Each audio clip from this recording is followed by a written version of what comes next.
Hi everyone, how are you all today? I hope you're doing really well. I wanted to come on today and have a quick chat to you about something I see all the time, I hear all the time, and is particularly prominent in our age group. Not necessarily in our group, but I know that you hear things online and you see things online. I just wanted to make sure that as a team, you have all the facts at hand. So I want to have a quick chat to you about yoga, Pilates, and cardiovascular training, and the goal or the view of looking lean and slim, which I'm sure all of us want to do. We're all grasping on for that youthful glow, that youthful look. And sure, aesthetics are a bonus when you consistently show up and you do the work. But the real win is the long-term health span. Okay, so aesthetics should be to one side these days. So here in this group, well, not just these days, but anyway, so if you're teaching your youngsters, remember to think about health and health span. And when we talk about health span, we're talking about longevity. And maybe for the children, they don't want to be thinking about the future and when they get old at the moment, and that's fine. We don't need to necessarily go on about that. But for us, we do need to start thinking about it. And that's because the body does go into a little bit of decline. As I've said to you before, after the age of 30, that muscle tissue starts to change, doesn't grow as well, and we do start to lose it unless we action it. Okay, so here in this group, we get a lot of questions about menopause.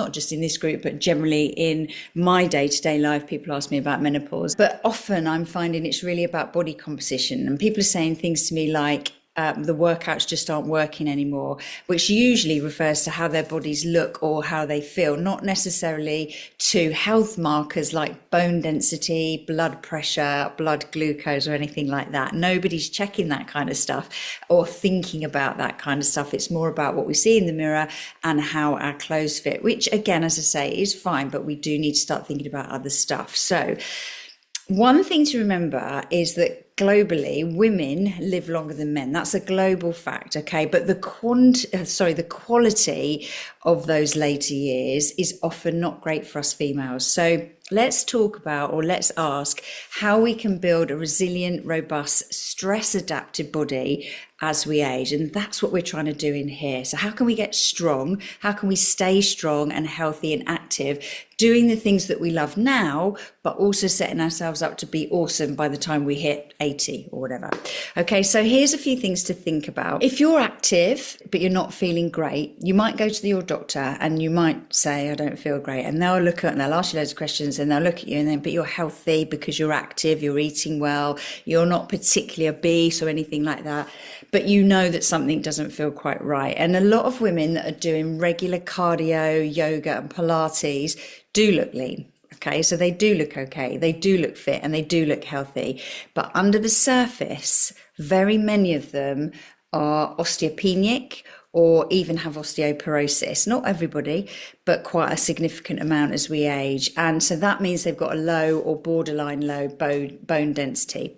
And the other thing that they have is a high level of visceral fat. So that's the fat that we store around our organs that you can't really see, okay? And if you continue down that path without any change, in 5 or 6 years' time, you could be looking at fragile, chalky bones, what we call sarcopenia, which is a decline in your muscle quality. Okay, so basically you can have the muscle, but it's the muscle cells are replaced, the quality of the muscle is replaced by fat cells. So this is where we talk about the skinny fit, but inside it's not that healthy. So how are we going to work with this? How are we going to change this? How are we going to make sure that's not us? Okay. What we need to be thinking about is that we want to keep doing the activities we love. Sure. You can go on your long runs, you can go on your long bike rides, you can do your yoga and you can do your Pilates. They're great.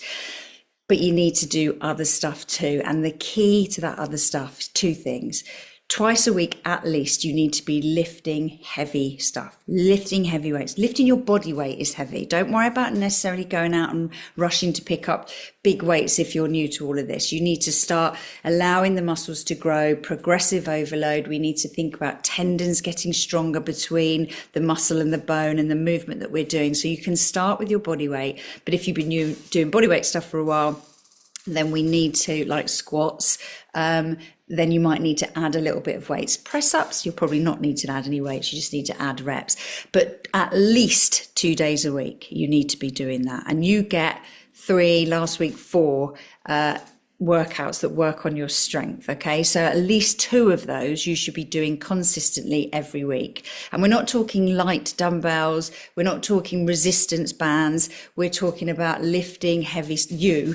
I don't know how many kilos you weigh, but my kettlebells, for example, are 5 kilos that you see me use in the videos, and I weigh, I think, about 51 kilos. Okay, so that's the difference when you're lifting yourself, pulling yourself up on bars, pushing your body weight away from the floor, slowly lowering it down, etc. Okay, and you can do your long runs, as I say. And then the other thing to do within some of your cardio training is to do that high intensity interval stuff that I put in a lot of the videos this week. But you know that you can do that when you go out and run. You can change, you can do speed, play with your shorter runs, etc.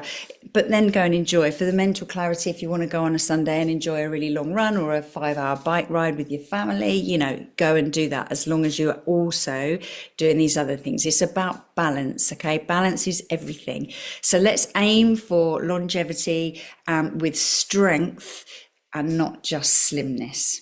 Okay, does that make sense? I hope so. Any questions, give me a shout, but try your best to think beyond the mirror, the clothing. Yes, we want to look great, I know that, but that will be your byproduct, I promise you, if you consistently do all of these other things to the right level and intensity. Good. All right, have a great day, and I'll speak to you again soon. Bye.